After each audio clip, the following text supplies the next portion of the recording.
সম্মানিত সুধী, সম্মানিত উপস্থিতি, আমরা অনেকেই জেনে আছি, আমরা অনেকেই মনে করি যে কুরবানিটা মনে হয় ইব্রাহিম নবী থেকে শুরু হয়েছে।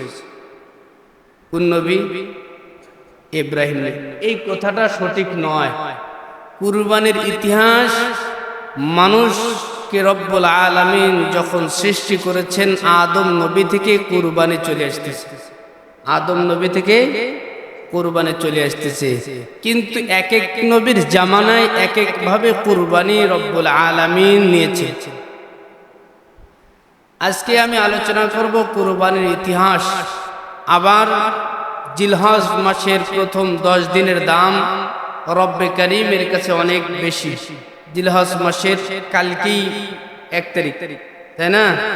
তো জিলহজ মাসের উপরেও কিছু আলোচনা করতে হবে, যেহেতু জুমার নামাজের দায়িত্ব। বিভিন্ন দিক থেকে কথা বলতে হয়, একদিকে কথা বললে চলবে না। যদি একটা সাবজেক্ট নিয়ে আলোচনা করি তো কোনো আলোচনা তো শেষ হয় না, হয় কি না? তো সব দিকে খতিব সাহেব যেহেতু সব দিকে কথা বলার দরকার আছে না নাই?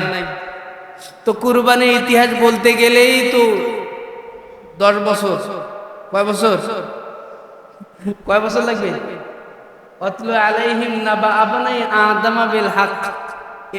আদম নবী থেকে কুরবানি, এটাই যদি তাফসীর করতে যাই তাহলে জিলহজ মাসের আলোচনা কি করব বলেন? এগুলো জানাইয়া দেওয়া, মানুষকে একটু কি জানাইয়া দেওয়া। আলোচনা একটা শেষ হবে না, হবে কি? হবে। তো কুরবানির ইতিহাস একটু বলবো, তারপর বাকি আলোচনা জন্মজুমায় এবং জিলহজ মাসের প্রথম 10 দিনের ফজিলত, আল্লাহর দরবারে কি আমাদের করণীয়, কি কি আমল করতে হবে, এগুলো একটু বলার দরকার আছে না নাই? তো কুরবানির ইতিহাস, রব্বুল আলামিন এই পৃথিবীকে সাজাইয়েছেন বনি আদমকে দিয়ে। কাকে দিয়ে? অনেক সৃষ্টি আছে, অনেক সৃষ্টিকুলকে, সৃষ্টি জীবকে রব্বুল আলামিন তৈরি করেছেন। তার মধ্যে উত্তম সৃষ্টি, উত্তম জীব হলো মানব। বলুন না সুবহানাল্লাহ, আলহামদুলিল্লাহ বলেন না? আমরা মানুষ, আমরা কি মানুষ? শুধুই মানুষ?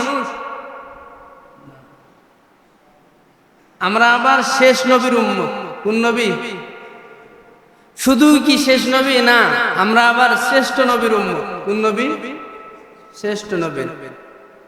আর শুধুই কি শ্রেষ্ঠ নবী না, আমরা আবার মুসলমান। আমরা আবার কি? আদমিয়ত দাদাই বাজম মুসলমা কর দাই, आदमियत दादाई बाजम मुसलमा कर दई, ऐ खुदा कुर्बाशम इहसा पर इहसा कर दई। আমরা যদি সারা জীবন সেজদায় পড়ে থাকি, আমরা আমাদেরকে রব্বুল আলামিন মানুষ বানাইছে, এর শুকরিয়া আদায় করে শেষ করা যাবে না। আবার মানুষের পরেই শেষ নবীর, শ্রেষ্ঠ নবীর আবার মুসলমান বানাইছে। বলেন না আলহামদুলিল্লাহ? অনেক দামি। তো আদম নবী থেকে কুরবানি শুরু। তো নবী আদম নবীকে রব্বুল আলামিন তৈরি করছেন দুনিয়ায়। কোথায় তৈরি করছে? দুনিয়ায়। রেখেছিলেন কোথায়? জান্নাতে। কোথায়? জান্নাতে ছিলেন। আমাদের পিতা নবী আদম নবী আলাইহিস সালাম, তিনি ছিলেন জান্নাতে। তিনি ছিলেন কোথায়? মানুষকে তৈরি করার বিভিন্ন মাধ্যম রব্বুল আলামিন দুনিয়ার মধ্যে থ্রো করেছেন, মানুষদেরকে দেখাইছেন। অনেক সময় রব্বুল আলামিন মানুষ, বাপ মা কোনো কিছু ছাড়াই মানুষ তৈরি করছেন। রবের ক্ষমতা নাই? কারে তৈরি করছে? আমাদের পিতা আদমকে, আমাদের মা হাওয়া আলাইহিস সালামকে। পিতা মাতা ছাড়া তৈরি করছেন না? আবার অনেক সময় পিতা ছাড়া সন্তান তৈরি করছে। হযরত ঈসা নবী আলাইহিস সালাম, আল্লাহর এই ক্ষমতা আছে। অনেক সময় গাছ ছাড়া আল্লাহ ফল দিতে পারে না? অনেক সময় মুর্দা গাছ দিয়ে আল্লাহ ফল দিতে পারে। এই ক্ষমতা কার? আল্লাহ নবীর জামানায় নবীজি হযরত উমরকে ডাক দেয়া কয় না, হযরত আলীকে ডাক দেয়া কয় যান ওই খেজুর গাছ থেকে খেজুর নিয়ে আসেন। বুখারীর মধ্যে হাদিস আছে। কোথায়? তো হযরত আলী গাছের কাছে গিয়ে দেখতেছে গাছটা মরা। কি গাছ? মরা গাছ। কি করবে? হযরত আলী চিন্তা করতেছে আমার নবী তো আমারে খেজুর আনতে পাঠাইছে, কি করি দেখি না খেজুরের গাছ থেকে খেজুর চাই, দেখি না কি হয়। তো খেজুরের গাছ থেকে মৃত্যু খেজুরের গাছকে লক্ষ্য করে ডাক দেয়া কয় খেজুরের গাছ রে, আমারে রহমতে আলম সরকারে দো আলম বিশ্ব নবী মুহাম্মদ পাঠাইছে আপনি আপনার কাছে খেজুর নিতে। তো এই কথা বলতে দেরি মৃত্যু গাছ খেজুর দিতে দেরি করে নেই। সুবহানাল্লাহ বলেন না। এটা নবীর মুআজিজা। নবীর কি মুআজিজা? নবীদের দ্বারা যেগুলো হয় সেগুলোকে মুআজিজা বলে, আর ওলিদের দ্বারা যেগুলো ঘটনা ঘটে সেগুলোকে কেরামত বলে। কি বলে? কেরামত বলে। তো মানুষ আসার অনেক মাধ্যম। তো রব্বুল আলামিন আমাদেরকে তৈরি করছে পিতামাতার মাধ্যমে। আমরা আসছি কার মাধ্যমে? পিতামাতার মাধ্যমে। তো আদম নবী জান্নাতে আছেন। তো জান্নাতে যখন ছিলেন তো আদম নবীকে রব্বুল আলামিন এক অর্ডার করছে, ইয়া আদম উসকুন আনতা ওয়া যাওজুকাল জান্নাহ, ইয়া আদম উসকুন আনতা ওয়া যাওজুকাল জান্নাহ ওয়া কুলা মিনহা রাগাদান হাইতু শিতুমা ওয়া লা তাকরাবা হাযিহিশ শাজারাহ ফাতাকুনা মিনাজ জালিমিন। রব্বুল আলামিন আদম নবীকে প্রথম আদেশ করছেন, কিছু আবার নিষেধ করছেন। আদম আপনি জান্নাতে থাকবেন, সব জিনিস উপভোগ করবেন, সব ফল খাইবেন, ওয়ালা তাকরাবা হাযিহিশ শাজারা, কিন্তু ওই গাছের নিকটে যাবেন না, ওই গাছ থেকে ফলও খাবেন না, ওই গাছ থেকে ফলও খাবেন না, ওই গাছের নিকটে যাবেন না। ঘটনাক্রমে অনেক তাফসীর, অনেক কথা।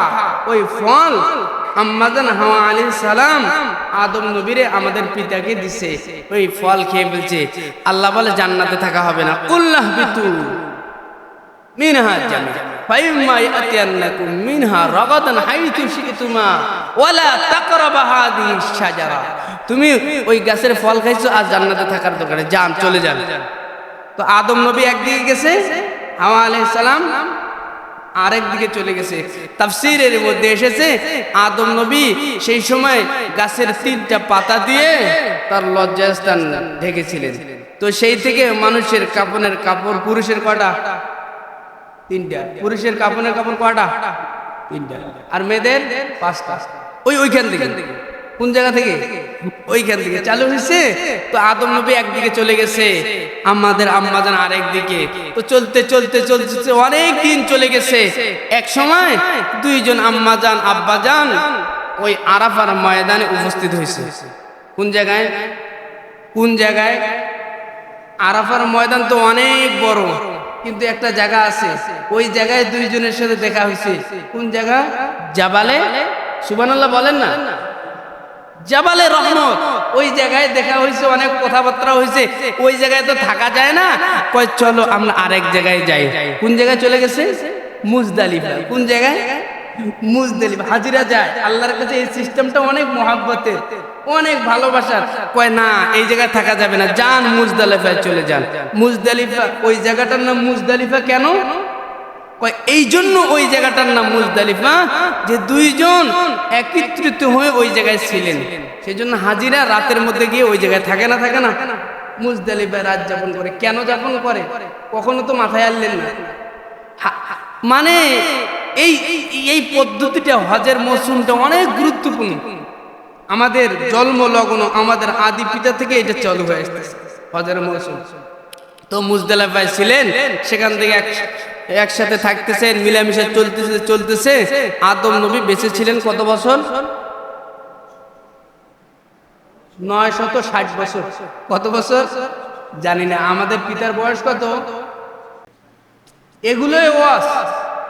এখান থেকে কুরবানির আলোচনা শুনতে হবে, এটা মজা আছে, তারপর আরো মজা, তারপর আরো মজা, মজা চলতে থাকে। কুরবানির ইতিহাস বলতেছে। যদি মানুষই না থাকে তো কুরবানি কোথা থেকে আসবে? তো মিলামিশা শুরু হয়ে গেছে। আদম নবী হাওয়া আলাইহিস সালাম মিলামিশা চলতেছে।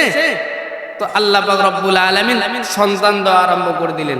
মিলামেশার মাধ্যমে বাবা আর মায়ের মাধ্যমে কি হওয়া আরম্ভ হয়ে গেল? সন্তান। তো সন্তান হয়, আদম নবীর যখন সন্তান হওয়া শুরু হয়েছে, আম্মা জান হাওয়া আলাইহিস সালামের সন্তান হইতেছে, তো একবারে দুইটা করে সন্তান হয়, যমজ। কয়টা করে? তাফসীরের মধ্যে এসেছে 40 জোড়া সন্তান হয়েছে। কয় জোড়া?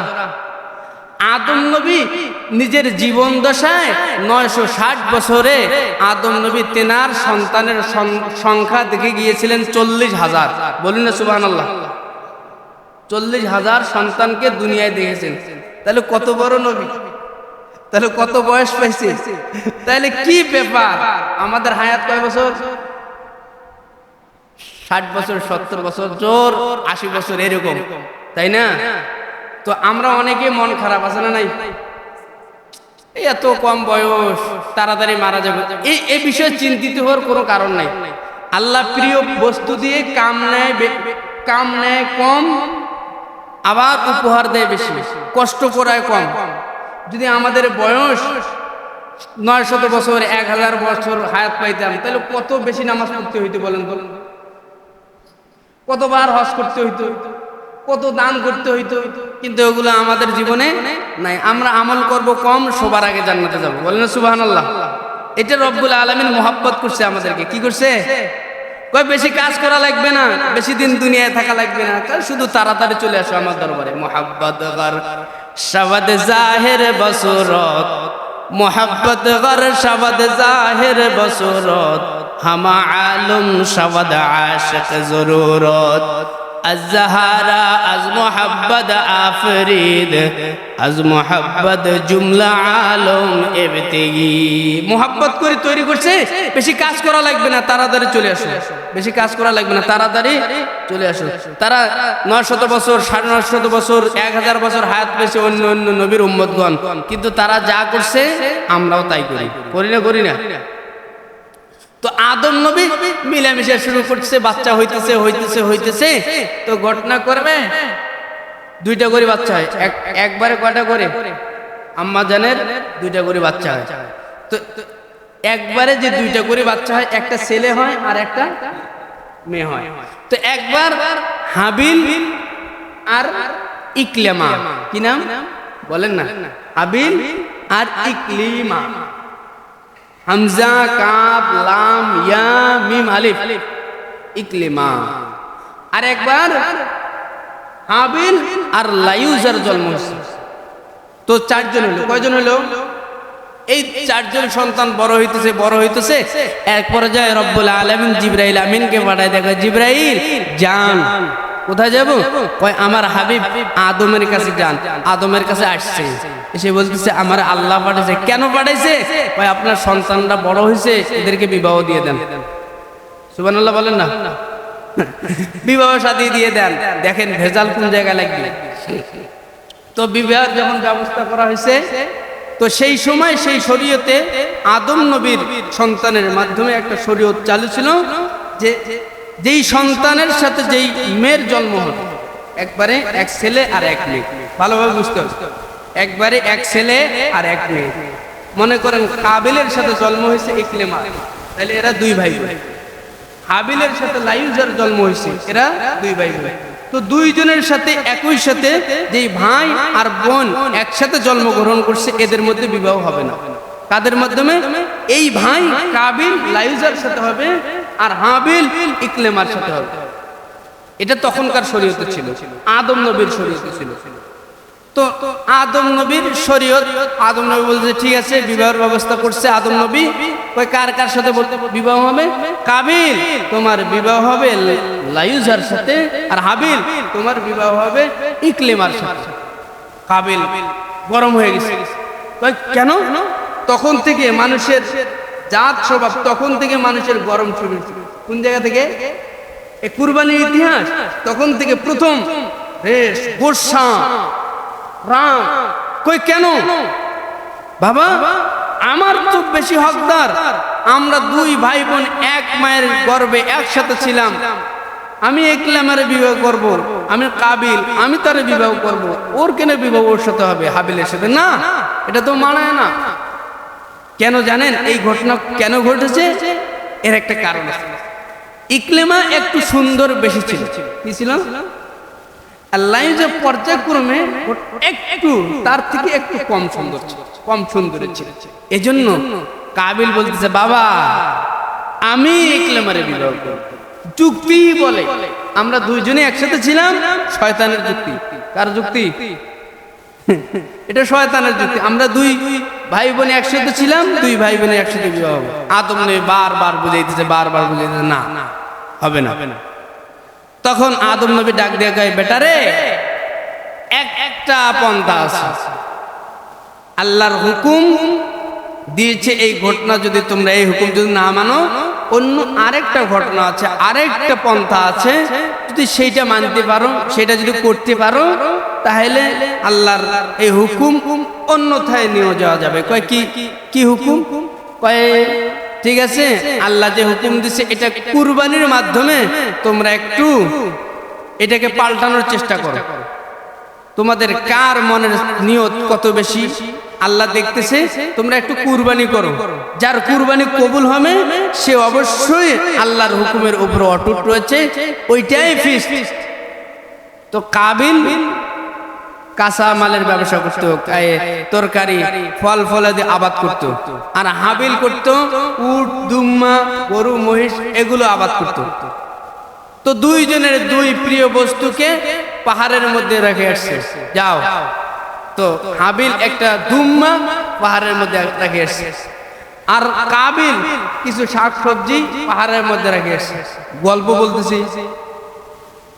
বলতেছি বাবার গল্প, তাফসীর কি?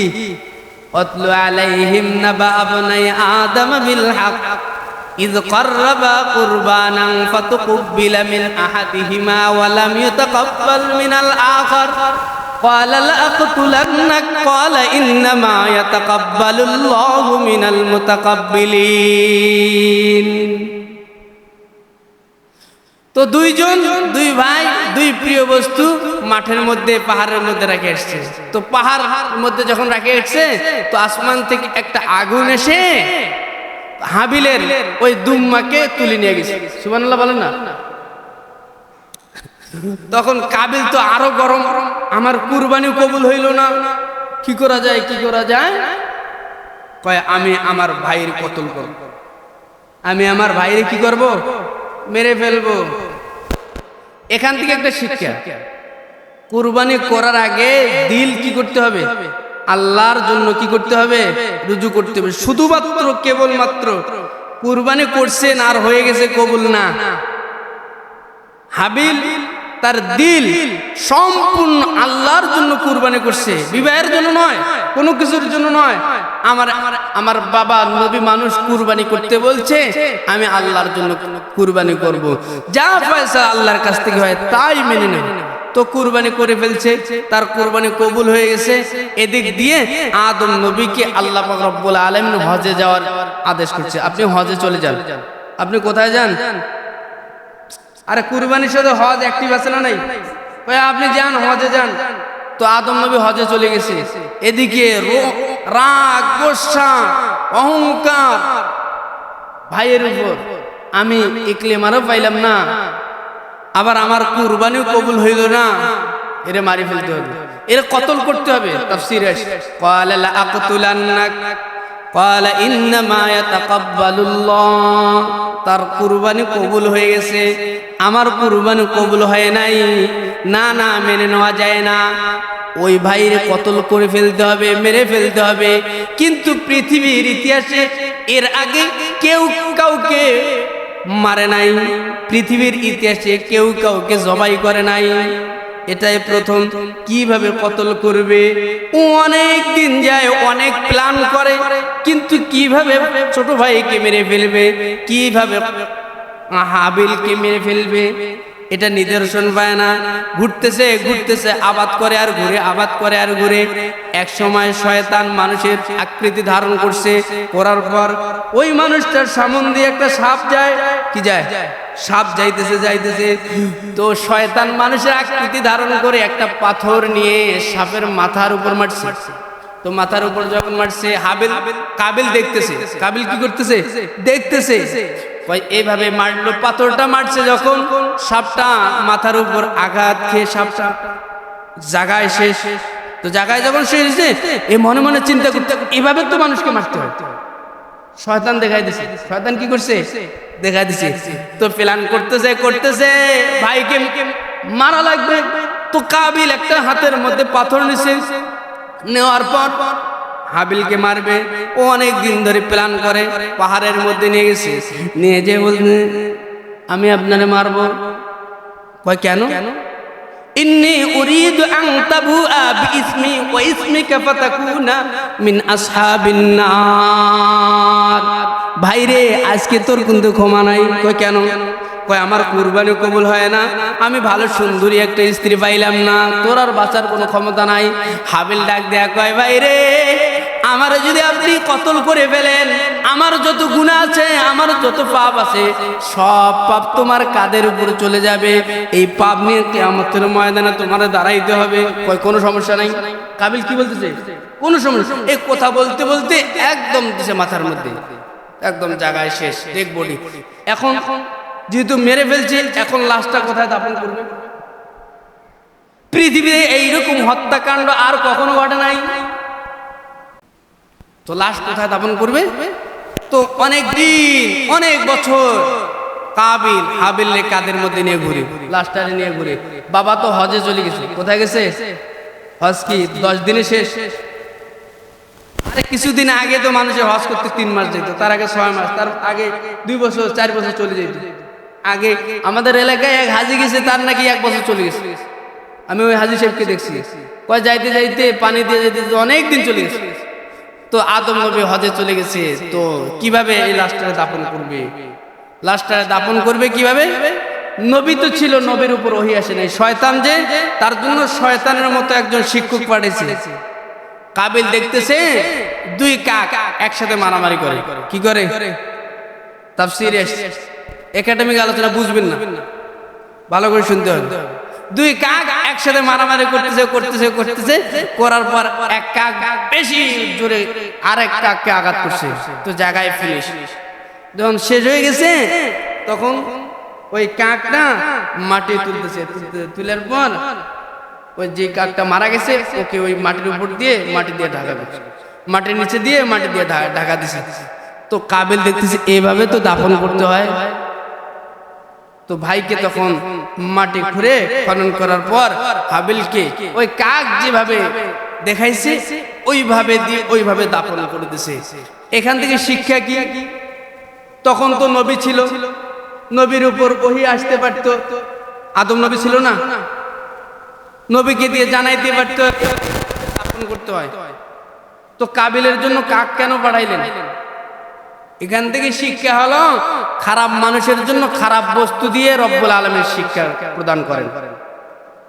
খারাপ মানুষের জন্য খারাপ জিনিস দিয়ে রব্বুল আলামিন শিক্ষা দেওয়ার ব্যবস্থা করেন। এত ঘটনা বলার আমার উদ্দেশ্য না, উদ্দেশ্য হলো প্রথম কুরবানি আল্লাহর নৈকট্য অর্জন করার জন্য হাবিল আর কাবিলকে দিয়ে আদম নবী পাঠাইছিলেন। তো হাবিলের কুরবানি কবুল হয়েছে কেন? তার কুরবানিটা শুধুমাত্র কেবলমাত্র আল্লাহর জন্যই করা হয়েছিল। কার জন্য? আল্লাহর জন্য। এই জন্য কুরবানি কবুল হয়েছে। শিক্ষা হলো আল্লাহর জন্যই কুরবানি করতে হবে, না লোক দেখানো। এই আদম নবী থেকে, আদম নবীর ছেলে থেকে কুরবানি শুরু, চলতে আছে শেষ নবী। যত নবী আসছে সব নবীর জামানায় কুরবানি ছিল না? ছিল। এক পর্যায়ে ভিন্ন ঘটনা ঘটে, রব্বুল আলামিন কুরবানিটাকে আরো মোটিফাই করছে। মানুষের চোখের মধ্যে আঙ্গুল দিয়ে দেখাই দিয়েছে, দেখ কিভাবে আমি কুরবানি নেই। এই কুরবানির মাধ্যমে ইব্রাহিম নবীকে বন্ধুর ডিগলার দিয়েছে। বলুন না সুবহানাল্লাহ।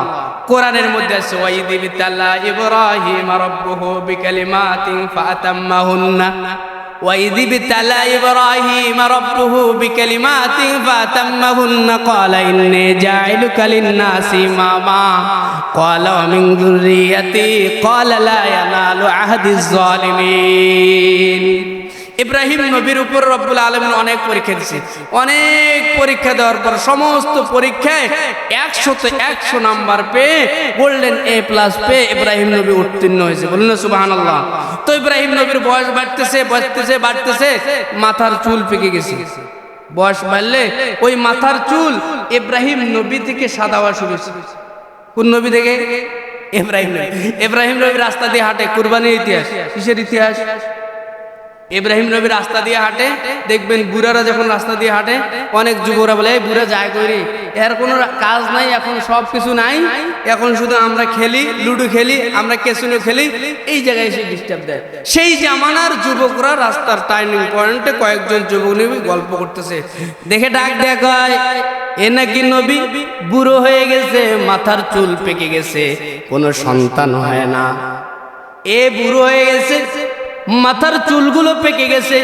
ইব্রাহিম নবী এই কথা যখন কানের মধ্যে চলে গেছে, ইব্রাহিম নবী নামাজ পড়ে রব্বুল আলামিনের কাছে বলে, রব্বি হাবলি মিনাস সালিহিন, রব্বি হাবলি মিনাস সালিহিন, রব্বি হাবলি মিনাস সালিহিন। আয় আল্লাহ, আমার বংশের মধ্যে বাতি দেওয়ার কোনো মানুষ নাই, আমার কোনো সন্তান হয় না, আমার বয়স অনেক হয়ে গেছে। মানুষরা যুবকরা বলে আমার চুল পেকে গেছে, রব্বুল আলামিন আমার একটা সন্তান দাও। রব্বুল আলামিন খুশি হয়ে বলছে, ফাবাশশারনাহু বিগুলামিন হালিম।